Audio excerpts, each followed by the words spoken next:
So isang magandang araw sa ating lahat mga bay. So andito na naman tayo sa ating panibagong video. So ngayong araw ay August 14, 2024. So kung makikita natin, nandito tayo sa National Highway. So nandito yung parada. Dahil ngayong araw mga bay ay yung culmination program o yung highlights ng 65th araw ng Santo Tomas Davao del Norte. Yan, kung makikita natin, merong nagaganap na parada. So ito yung pinakauna, yung siyempre yung ating mga kapulisan at siyempre yung mga sundalo. So susunod dyan yung mga LGUs at saka siyempre yung mga every barangays. So merong 19 barangays yung Santo Tomas Davao del Norte. Yan. So kung makikita natin, dumaan si Mayor. So simple lang yung Mayor dito, naglalakad lang. So mamayang gabi mayroon silang mga celebrity dito. So abang-abangan natin yung kanilang at siyempre yung kanilang fireworks display mga bay. Siyempre hindi naman mawawala talaga yung fireworks display pag ganitong mayroong mga kagaya nito festival. Yan. So siyempre nandito yun na rin yung ating munting tindahan mga bay. So kung makikita natin, binibidyo natin, binablog natin yung mga iba't ibang lugar na pinapuntahan natin. At siyempre shout out sa mga taga Santo Tomas Davao del Norte. So happy 65th araw ng Santo Tomas. At siyempre yung mga kababayan natin mga OFW o sa ibang bansa. So kung mapanood yung video na to, so huwag niyong kalimutan na i-subscribe yung ating YouTube channel, GC Boy TV. Yan. So makikita natin ngayon, merong mga parada. So merong drum and lyre. Yan. So yung iba, nakarelate nito. So dati, meron kasali rin tayo dito sa mga ganitong event tuwing tayo ay grade school. Yan. So shout out sa mga nakarelate nito. At siyempre mamaya mga bay, mayroon silang konting program pagkatapos nito. So pasisilip na natin konti sa inyo yung mga kaganapan dito. So mayroon din silang mga float mga bay. Yan o, kung makikita natin, mayroon mga tao nito, mayroon mga binibini. So mayroon din silang iba't ibang float dito. So kasali yung iba, yung mga LGUs at saka yung non-LGUs. Mayroon ding mga business sector. So dahil araw ng Santo Tomas, siyempre dapat talaga mayroong participant yung mga businessman o yung mga mayroon dito sa Santo Tomas. At siyempre yung mga barangays, so vlog na natin yan dati, yung every competition ng mga every barangays dito. So makikita nyo sa vlog natin, pwede nyong balikan yung mga exhibit ng every barangays na sumali sa competition. So ang dami talagang program dito kasi 9 days yung celebration ng araw ng Santo Tomas. So ito yung pinakahuli. Ito yun na yung tawag natin na pinaka highlights ng kanilang araw ng Santo Tomas. Yan. So shout out na lang sa mga kababayan natin dito sa taga Santo Tomas. So wag sana suportahan natin yung inyong Mayor dito, kung ano yung mga programa ni Mayor. Yan. So ngayon nandito tayo sa kilid ng ating tindahan mga bay. Close road po ito, no? Kasi nga para safety sa ating mga kababayan. Dahil kung mayroong mga dumadaan na sasakyan, napakadelikado. So temporary close po yung daan dito. So maraming namasyal na ngayon. Nasa 2:30 PM pa po ngayon mga bay. So mayroong ginaganap na drum and lyre doon, competition mga bay, doon sa loob ng gymnasium. Pero hindi na natin masilip kasi napakaraming tao doon. Punong-puno yung gymnasium mga bay. So dito, pasilip natin sa inyo yung loob ng plaza, yung municipal plaza. Dahil dito dito mamayang gabi, mayroon dito nga mga guest or yung tinatawag na celebrity. So tingnan natin sa loob anong setup kasi nandito yung main stage mga bay. Yan. So siguro ipapasilip natin sa inyo konti, tapos mamayang gabi yung dagsaan ng tao dito sa mismo sa Santo Tomas. So ito medyo nakakordon yung kalahati ng plaza kasi nandyan yung kanilang setup ng fireworks display mga bay.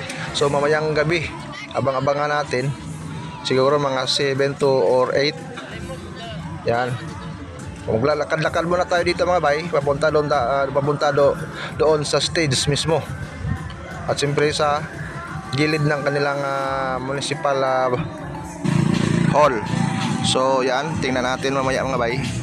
Ito yung setup nila sa kanilang stage.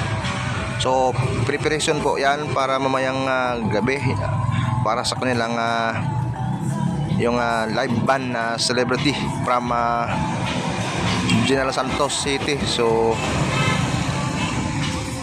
siguradong maraming tao ngayong gabi mga bay. So ito yung kanilang stage. So napakagara ng setup ng kanilang stage. Yan, kung makikita nyo mayroong lead wall. At siyempre dito lang yan sa tabi ng Santo Tomas Municipal Hall. Yan, kung makikita nyo, yan yung kanilang Municipal Hall Santo Tomas. Yan. So doon na kabila, mayroon ding mga event doon. Mayroong volleyball. So I think championship ngayong araw mga bay. So ang dami pa rin na nanonood dyan. So mamayang gabi balikan natin dito yung kanilang I think kung makapasok pa tayo kasi siguradong maraming tao mamayang gabi mga bay. So labas muna tayo dito mga bay. Balik muna tayo doon sa ating pwesto. Tingnan natin doon kung ano na yung sitwasyon at siyempre i-update natin sa inyo mga bay yung paninda natin o yung ating kung ano yung pinaka highlights mamaya mga bay. So time check mga bay, 7 PM. So napakalami na ng tao dito ngayon mga bay. Tingnan nyo ang daan, close road na po yan. So kung makikita niyo, ito yung ating tindahan mga bay.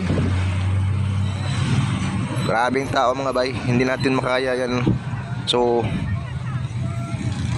pasensya lang muna yung hindi natin masyado ma-accommodate dito mga bay. Napakarami kasi. So ilan lang yung tao natin? 6. So yan yung kalaban natin. Inaabangan nila yung fireworks maya konti mga bay. So yan yung pinakadagsa dito ng mga tao dito sa labas ng daan kasi mamaya ay magpa-fireworks na po mga bay. So pasok muna tayo sa tindahan natin mga bay. Ito yung senaryo dito ngayon. Medyo kumikita naman rin yung ating shawarma at siyempre yung ating burger shawarma. Yan. So try nyo sa bahay nyo mga bay. Pwede nyo gawin yan sa inyong kahit sa napakasimpleng lutuan lang. Pwede nyo gawin. Try nyo yung shawarma burger mga bay. Napakasarap mga bay. So meron tayong mga video niyan mga bay. Pwede nyo natin puntahan yung ating YouTube channel. So hindi lang yan. Doon sa kabila natin na side yung ating mango shake at saka yung graham shake. Mayroon din tayong mga video niyan mga bay. Kung gusto nyo gumawa ng ganyang klaseng negosyo, pwede nyo try sa inyong mga bahay. So yan yung ating shawarma burger. So ito yung pangbato natin, yung tatlong tindero natin. Palaban na lang sila kasi kung makikita nyo napakaraming customer nila. So tatlo lang sila. So dapat tiyaga-tiyaga lang muna tayo sa paghihintay ng ating mga orders mga bay.